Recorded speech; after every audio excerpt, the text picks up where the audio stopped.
Real stories of werewolves, of Dogman from history, from your emails, illustrated and animated with the democratizing magic of machine learning AI. Welcome to Scary Stories. Get your heat set at the right level, pull up your blanket, make sure your popcorn or brandy are within arm's reach, and get ready for a story about upright walking canids, which is set on a chilly, cold day. It's a tale we like to call Winter Vacation Dogman. Dear Scary Stories NYC, I've got a story about not just seeing Dogman, but being threatened and scared by him. It took place over the Christmas break from school, back in the early 70s, I guess. Maybe it was 69 or 70 actually. This was way back when I was very young. I was best friends with the two sons of my mom's best friend, Laura. Let's call them George and Ringo just for fun. Their grandmother, in this case their father's mother, had passed on and their parents were selling the house. In the meantime, my family and theirs decided it would be easier to have one Christmas together at the grandmother's place, which was quaint and charming and situated off in the woods. I had never been there before, but my two buddies were quite familiar with the place and showed me some secret doors it had inside it. For instance, there was a door in the back of one closet that opened up into the next room. They didn't know what the original purpose of the doors was supposed to be, so we made up stories about Grandma running booze during Prohibition and exciting stuff like that. My father actually had to work during most of the vacation and only came to stay on Christmas Eve, then Christmas Day. My mom was off with George and Ringo's parents dealing with the real estate people or whatever boring stuff they had to do to sell that place during the days. There was a special feeling in the air, since I knew this would be the only time I would ever be in that old home, and my friends knew it would be their last time ever. There was this one-time only scent in the air, which I think made us more alert and more appreciative. We especially loved being left alone in the house as much of the time as we were. There really was no neighborhood for that house. There was just forest and snow, lots of both. There weren't supposed to be any people visiting us at all, so the rules were we ignore the doorbell if it rings, and we call the cops if we hear anyone trying to break in. In the winter when we were home, I usually had to beg to get to play inside. Usually I'd be out shoveling snow, then forced to play in the snow, which usually involved me getting snowballs down my neck. That year, we were encouraged to play inside as it was deemed safer. I think it was a day or two after Christmas, maybe 3. My father was not there during the day, but he was going to drop by for dinner. As I said, he was working through most of the holiday that year at some job he really didn't like. During the day, the 3 other adults left for some business somewhere, and the 3 of us played with some kind of racing game. I just remember a yellow track that the cars would always fly off of instead of making the turn. We'd attach dramatic stories to each crash, doing imaginary interviews with the families of the crash victims and so forth. Hey, this was before the internet. We had to make up our own drama. It was while retrieving his car that had flown off by the radiator underneath one of the house windows that George noticed something strange outside. He stood there, staring out of the window for a while before Ringo and I grew curious and went over to have a look at what was so interesting to him. I looked out, but I just saw the backyard and the snowy woods beyond. It was a very peaceful scene, but I didn't notice anything out of the ordinary. We both asked George what was so interesting, and he said he saw something run across the backyard, and he was pretty sure it was still out there, just inside the shade from the trees. We were like, so? Figuring it was a squirrel or a dog or something. He was like, no man, this was like Bigfoot or something. He didn't look like he was joking around, so we stared at the woods as hard as we could, looking for some kind of a Bigfoot monster. Ringo went and got his grandmother's binoculars, and we took turns scanning the wood line from that window. All you could really see was vegetation covered in snow, evergreen trees mainly, but also some leafless oaks and maples, with some evergreen bushes covering most of the ground. It was hard to make out much in there besides snow and plants. On one of my turns with the binoculars, I actually focused on something in the woods that seemed to be animal, not vegetable. What I saw was not what I was expecting to see. I made out what looked like fur. It looked like a furry man's chest, to be honest. That was why I tilted the binoculars up a bit, and I saw not a man's face, not a monkey's face, not a Bigfoot kind of face.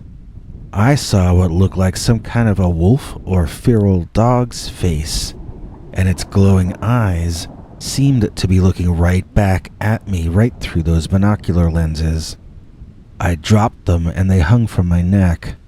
I saw it, I told them. The lenses were torn from my neck, but neither of the two others could find what I had seen. I wasn't sure I would have been able to find it again either. We were arguing over its location when it surprised all three of us by running out of that patch of woods from a location that none of the three of us had pegged it being near. The creature ran for 20 or 30 feet on its hind legs, silhouetted by a bright blue sky with a bright 1 p.m. sun out. We could see it clearly in silhouette, and it did not resemble the Bigfoot that I had seen in drawings and photos. It looked like a dog that stood up on its hind legs and ran. This was bigger than any dog I'd ever seen, and thicker too, I suppose. Other than that, it looked canine. Its legs were like a dog's legs, not a man's legs, and its head was like a wild dog or wolf. The ears were upright and wolf-like, and it had a long snout. We couldn't make out the markings of the fur as we were seeing a black silhouette due to the way the light hit it. It looked like a darkly colored wolf that ran upright like a man. Needless to say, our racing game was forgotten. We went upstairs to look at the second-story windows and try to get a further, deeper view into the forest. Maybe we'd be able to make out where it had run off to. We could see from upstairs that there were a lot of animal tracks going back and forth by the tree line out back there, but none that we could see venturing out into the yard toward the house.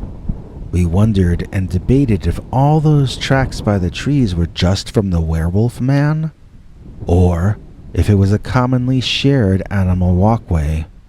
There was no way for us to tell from that distance, and we weren't allowed out there alone while the adults were away.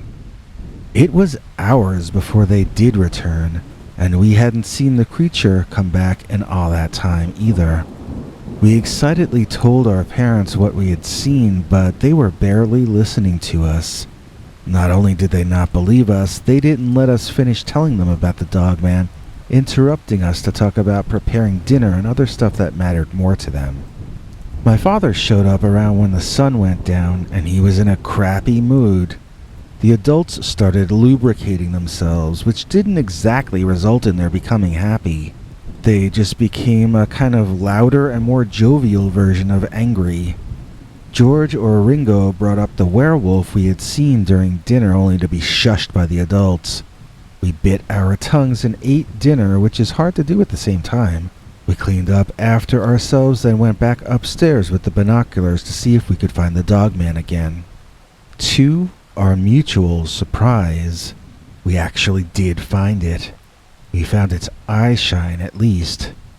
It was easy to do, as the night had grown dark, and the glowing eyes of that werewolf monster were the only lit-up things out there. Now our parents would have to listen. Now we had proof. Running downstairs triumphantly, we interrupted the adults to announce that we had found the Dogman, and that it was staring directly at the house. Jumping up and down by one of the windows, we begged any adult to please come and look for themselves. Even from that window, you could still see the eye shine clearly. You didn't even need the binoculars, although they helped.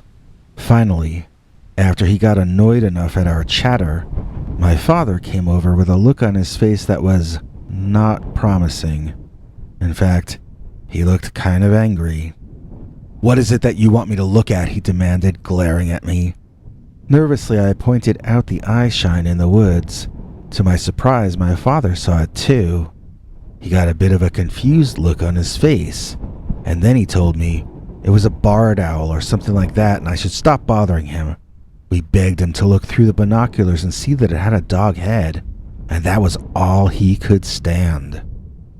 He loudly shut us all up and furiously explained that it was an owl or a deer or something, but not a werewolf, because werewolves don't exist. Then he asked us if the conversation was over, or if he had to march us out to the exact location of that eye shine so that we could see for ourselves that this was not a werewolf. We genuinely thought that he had lost his mind. He was willing to place us in direct line with a carnivorous monster Dogman just to prove that he was right and we were wrong. It just wasn't that important to us that we win. We were more concerned with survival. So we agreed with my dad. We told him, yes, the conversation is over. I had never been more frustrated or sickened by an adult before in my life. I swore to never become like that, to always listen to what people had to say. I have no idea if I've lived up to that promise or not. I really don't. My mom, her friend, and her friend's husband all laughed cruelly at my father threatening to deliver us to the Dogman. They seemed so stupid and evil to me in that moment. We got ordered to go to bed, and we complied with no argument. There was no point in staying around the parents on that night. They were out of their skulls. We retreated to the back room on the first floor, which had been set up with 3 beds for us to share for the vacation. We turned out the lights quickly and spoke to each other quietly so as not to draw attention to ourselves. None of the 3 of us could believe how mean our parents were acting and how intolerant they were of our discovery of an entirely new life form. I wondered if Charles Darwin was similarly mocked by his parents. I remember feeling really indignant about being insulted in such a way. I had been treated as though I had done something wrong, when all I had done was be curious and honest. Parents tell you to act in a certain way, then, when you do, they punish you for it. I had half a mind to get out of bed and go tell my father exactly what I thought of his behavior, but then George and Ringo reminded me that if I did, he'd probably lock me outside for the werewolf to eat for dinner. It seemed that no matter what plan I came up with, my father taking me outside and leaving me for the Dogman was always the checkmate in his favor. We kind of mutually decided that we were lucky nothing bad had happened, and it really didn't matter if our parents believed us or not. We were safe, we were warm, and this was the last time we were going to get to stay over in that house, so we decided to stop complaining and go to sleep, have some nice dreams, wake up to scrambled eggs. We had nothing to complain about, and once we got back into a feeling of gratitude, we all fell asleep. It must not have been 1 minute after I started snoring that the thing was loudly at our window. The wolf thing. There it was. It slammed up against that window so hard it made a sound, even though none of us had ever heard that sound before. The sound of a Dogman running at high speed, arresting its forward momentum by allowing its own face to slam into the glass of your window pane. We all knew what it was before even opening our eyes. I remember seeing it in my mind's eye, then opening my eyes and finding the exact same image right there in front of me. The Dogman, the creature we had only seen in silhouette from a distance before, was now separated from us only by one thin pane of glass, which it was steaming up and slobbering all over.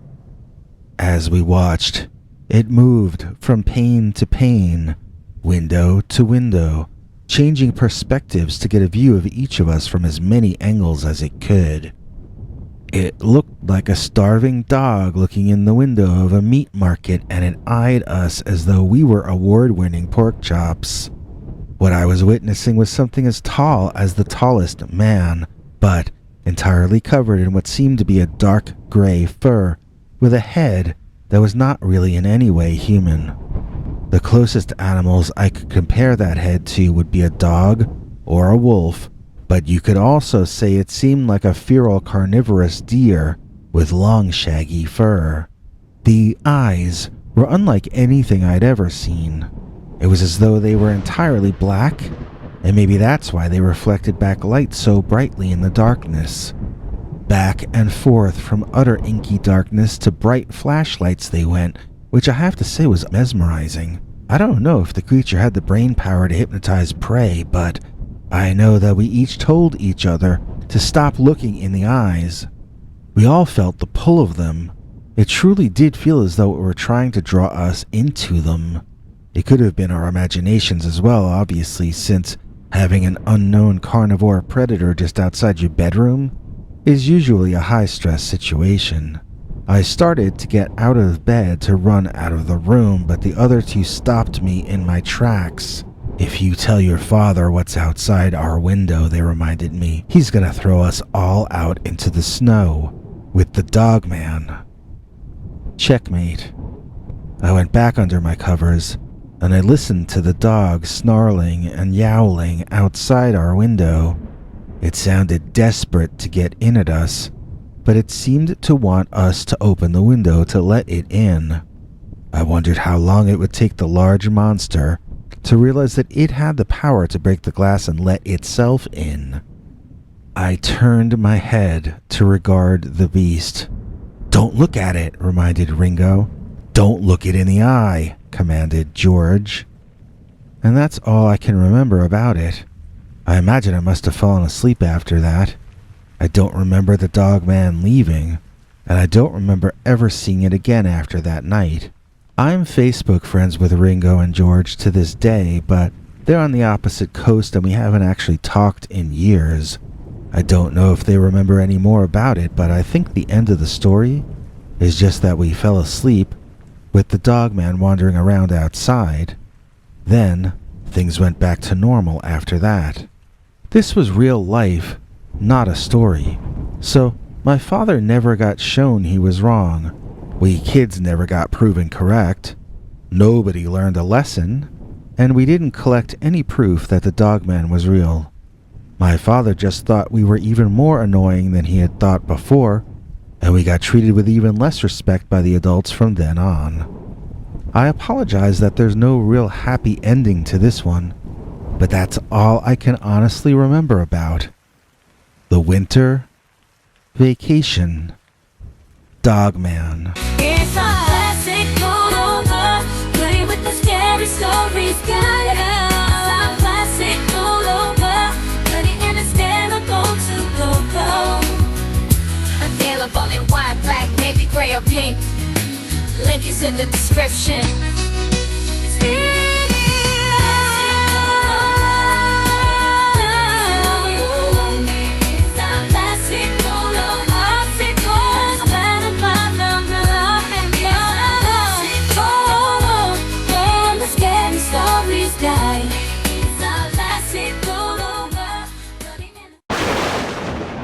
Thanks, Biggie, and thanks to all of you for watching this far.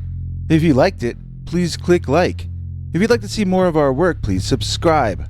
And also click that bell icon if you'd like to be notified when we put out a new episode. To become an executive producer, you can donate to us through the thanks button under each of our videos, or through our paypal.me/PeterBernard209 page. To receive cool perks like secret uncensored Dogman episodes far too wild to ever run on this channel, you can become a YouTube channel member by clicking the join button, or join our PayPal subscribers club at peterbernard.com. Joining either at the $3 a month level or above gets you access to our over 25 hours of secret uncensored Dogman stories available nowhere else. Do you have a scary story about Dogman or some other kind of high strangeness that happened to you? Let us know by emailing us at scarystoriesnyc@gmail.com. or by leaving us a voicemail message at 804-LA-SCARY. You may need to call back on that one. It cuts off after, I think, 3 minutes. And if you don't want to do any of that stuff, thank you for simply watching to the end.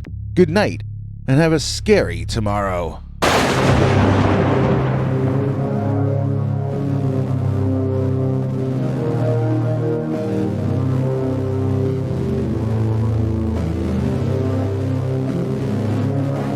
Come back for more scary stories.